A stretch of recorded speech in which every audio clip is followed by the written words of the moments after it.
आप सभी को सादर नमस्ते। जय श्री राम। मेरे YouTube चैनल वसुधा के रंग में आप सभी का स्वागत है।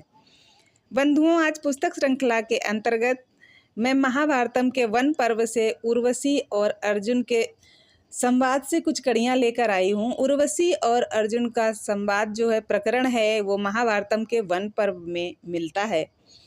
पांडव जब वनवास भोग रहे थे, उसी समय वो अपनी शक्तियों को भी बढ़ा रहे थे, संगठन को बढ़ा रहे थे, क्योंकि सभी बुद्धिजीवियों को, पांडवों को, व्यास जी को, सबको पता था कि आने वाले समय में महायुद्ध होना तय है।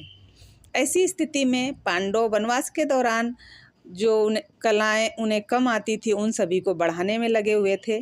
अर्जुन अलग अलग देवताओं से जाकर विद्याओं को प्राप्त कर रहे थे, मंत्र विद्याओं पर विजय प्राप्त कर रहे थे, और ऐसा करते हुए वो इंद्रलोक तक पहुंच गए अपने पिता के पास, क्योंकि इंद्र उस समय सबसे शक्तिशाली राजा माने जाते थे।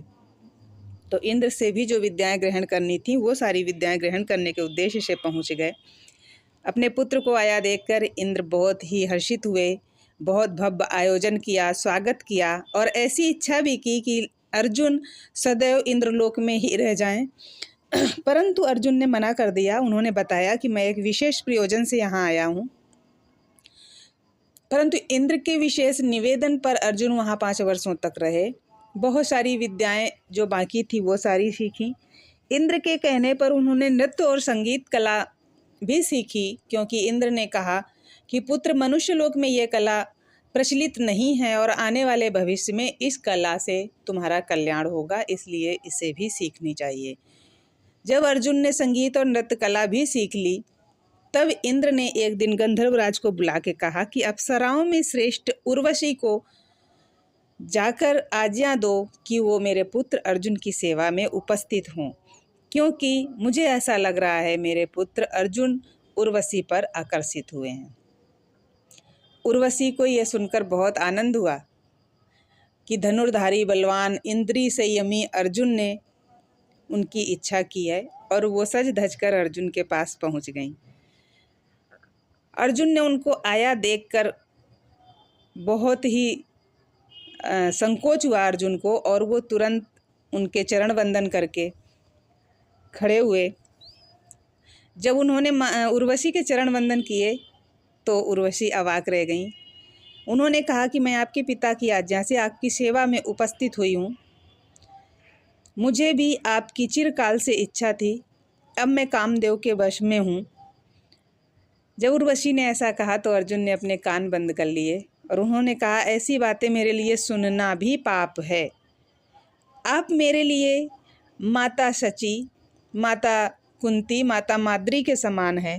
मैं तो ऐसा आपके बारे में सोच भी नहीं सकता।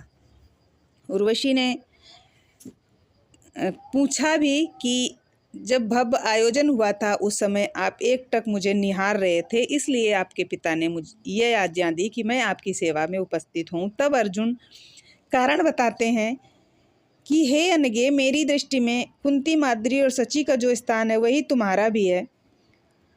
तुम आनंदमयी उर्वशी ही पूर्ववंश की जननी हो, ऐसा जानकर मेरे नेत्र खिल उठे, और इसी पूज्य भाव को लेकर मैंने तुम्हें वहां एकटक निहारा था।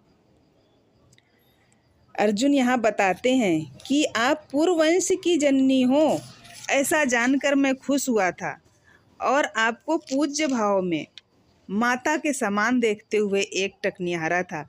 काम के बस में आकर आपको एकटक नहीं निहारा था। ये वर्णन वन पर्व के 8वें अध्याय में आता है।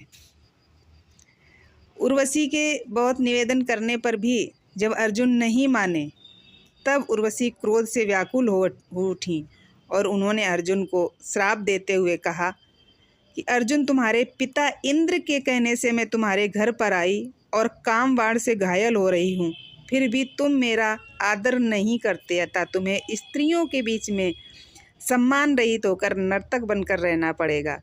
तुम नपुंसक कहलाओगे और तुम्हारा सारा आचार व्यवहार भी नपुंसकों की भांति नपुंसकों के समान ही रहेगा।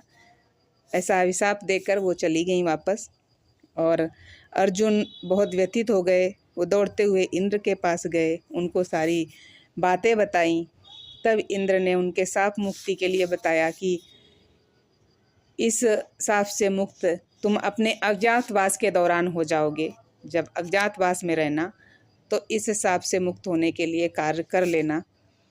ऐसा करके अर्जुन का संशय इंद्र ने मिटाया। और यह वर्णन, इतना सुंदर वर्णन, इतना सुंदर प्रकरण हमें मिलता है महाभारतम ग्रंथ के वन पर्व में। उर्वशी का वर्णन 8वें अध्याय में है। आज के लिए बस इतना ही। आप सभी को पुनः सादर नमस्ते। जय श्री राम।